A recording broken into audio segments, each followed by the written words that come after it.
Welcome back to my little channel. Now I was thinking, should I make another video? I mean, I posted up one not too long ago and I had something lined up and, well, I wanted to do this one and I wanted to do that one. But then I thought, you know what? There was still this one thing I wanted to do with one of Marina Shutup's videos. One where she keeps asking questions. But I'm pretty sure she's not interested in the answer. I'm going to give it a try though. Let's go.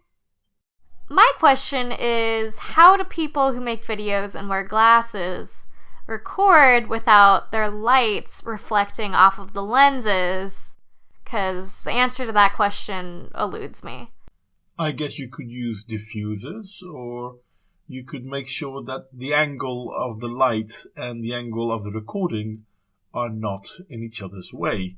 But that's not the point though, is it? That's not what your video is about, so come on, let's continue.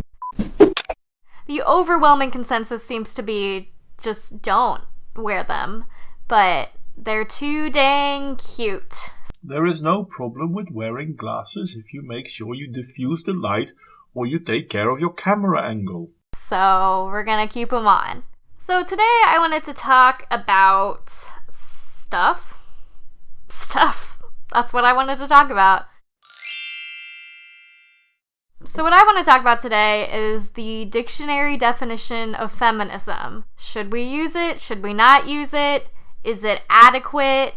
Let's discuss. As someone who discusses feminism, social justice, the like on the internet, I often run into conversations with people who don't necessarily share the same ideological leanings as I do. But I find that a lot of problems that arise when I am talking to someone who is politically opposite or, just shares a differing opinion with me is that we're using different definitions for the same word. And this comes up a lot, for example, in discussions of racism, where we're using two different definitions of the word racism. Let me guess. They talk about racism as something someone does to another, regardless of who is the one doing the racist action. So black people can be racist towards white people can be racist towards Asians can be racist. Hell, everyone can be racist towards everyone. Yet you go from the principle that only white people can be racist because institutional power and that sort of nonsense. Am I far off of it?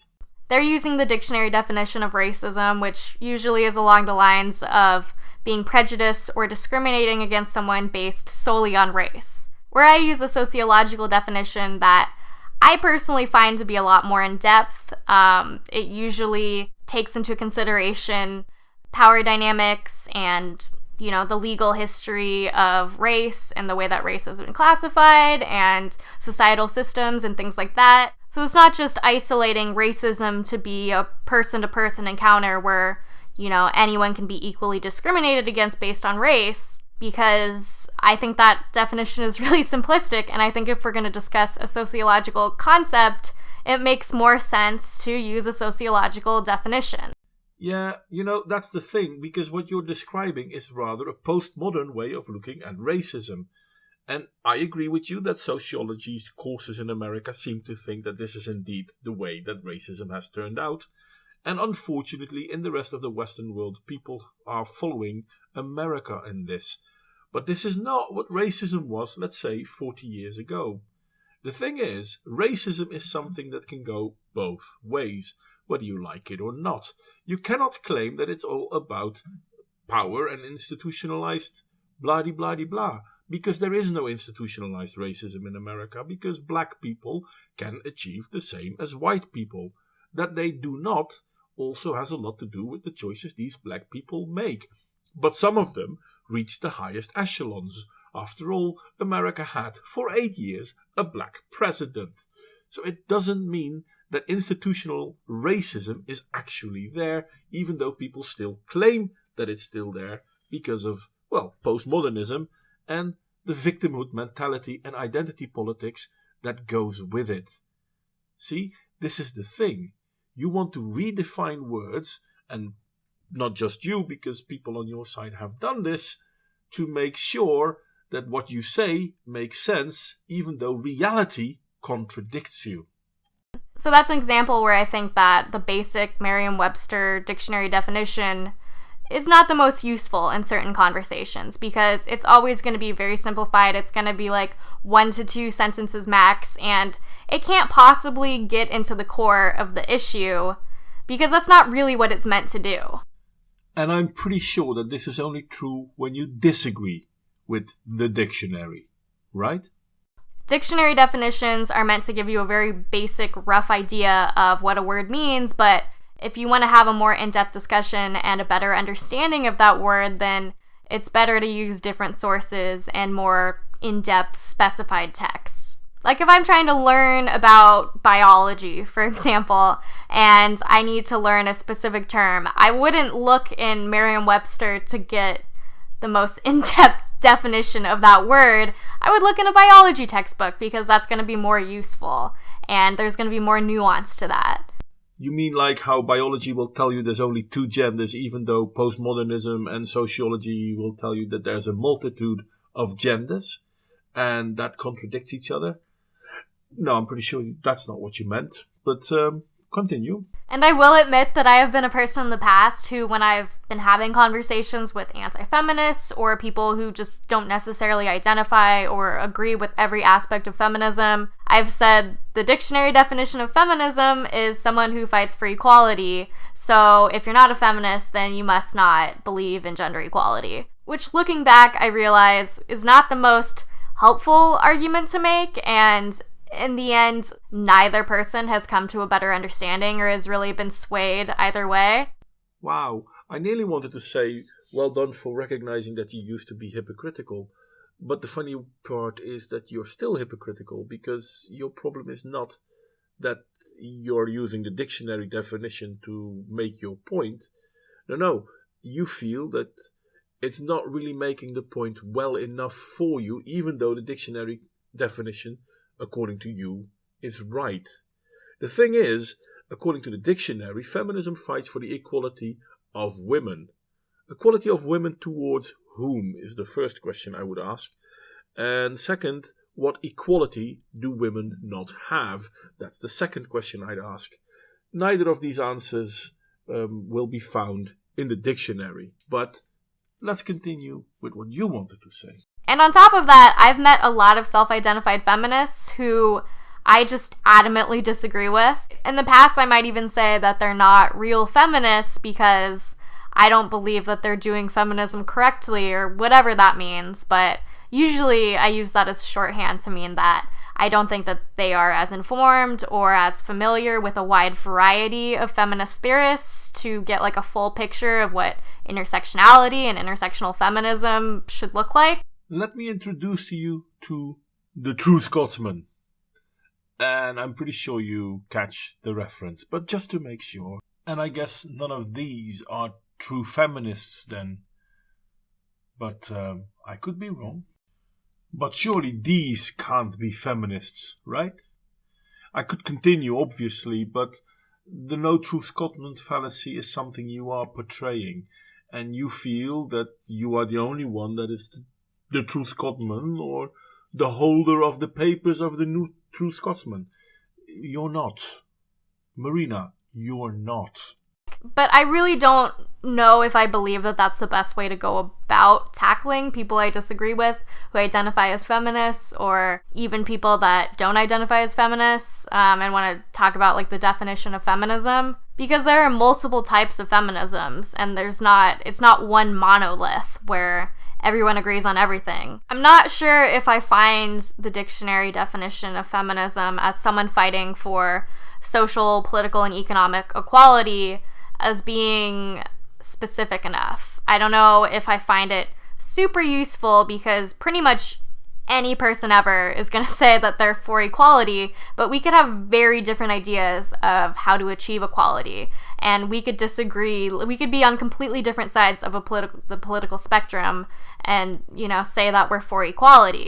Just like there are pro-life and pro-choice feminists, but when it comes to, for example, the Women's March, pro-life feminists weren't welcome. So there is a right way to do feminism, apparently.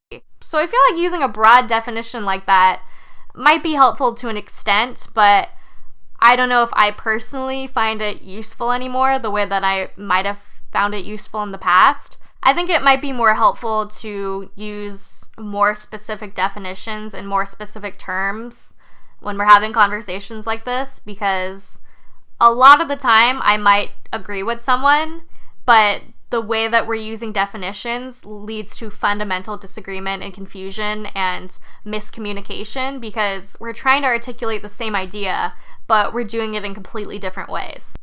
And welcome back to the new True Scotsman.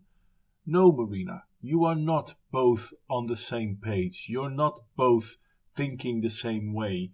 You do have big differences, but you're trying to basically sweep that under the rug, trying to pretend that, well, but we're basically the same. No, you're not. Even within feminism, there are some huge differences in ideas and concepts. Now, personally, I don't think any of them are good. I don't care, but you cannot claim that they're all the same or roughly the same, or maybe they're the same at the basis, because they are not. And then the conversation just doesn't go anywhere because so much time is spent saying, well, what do you mean when you say the word racism or sexism? And what do you mean when you use this word? And then it becomes all about defining things instead of actually communicating ideas. And I find it frustrating, but I also don't necessarily know if I have a solution to this problem. Could the solution be not trying to define things for other people, but let them explain what they mean, and then you can say what you think you mean, and then the two of you can talk about how you are equal on some things and different on other things, as in you can have your own ideas. But no, surely I must be wrong on that. I think maybe it's just important to be precise in our language and hold ourselves to a higher standard when we're using words with very specific meanings. And I know I'm not perfect with this, but I think it's just something that I've been thinking about a lot, and it's something that I want to keep in mind more when I have discussions in the future. Well, I am pleased that you're at least thinking about it, but there is some hypocrisy in it, because you feel that your definition of words must be the better one. Coming back to the beginning when we were talking about racism, but it's not true. It doesn't work that way. If you think a word has a certain meaning because of your political or ideological background, then yeah, fair. Then that has that meaning to you. But it doesn't mean it has to have that meaning to everyone. You could be wrong. I mean, I'm not a postmodernist, so the sociology racism explanation doesn't apply in my worldview. Does that mean that you're wrong? Does that mean that I'm wrong? Well, no, it means that we hold different views. Well, but if you say that the way of racism, according to the postmodern way, is true, then black people can't be racist. And then we have an issue. Because you might say they can't be racist. Well, they can be discriminatory, but they can't be racist. Then I'm going to say, well, I'm sorry, but what do you think discriminatory then means? Because to me, it's the same. And if I can do it towards them and they can do it towards me, it means we're the same. But if you're going to tell me that I can be a victim of something, but I cannot be a perpetrator of something, then basically what you're telling me is that I'm a child. Well, yeah, you can be a victim of racism, but you don't have the agency to be a racist. That basically belittles me. Now, I know in reality it's the other way around, but still, it's belittling. You're taking away agency of people. Well, if you're this sort of feminist, you must be wrong, because I'm that sort of feminist, and that sort of feminism is better. Again, you're taking away agency. You're telling me I'm wrong because you disagree with me, and therewith take away all points I make. Anyway, now I'm rambling, and I thought everything has already been said. I will keep an eye on you, obviously, Marina Shutup, for other response videos.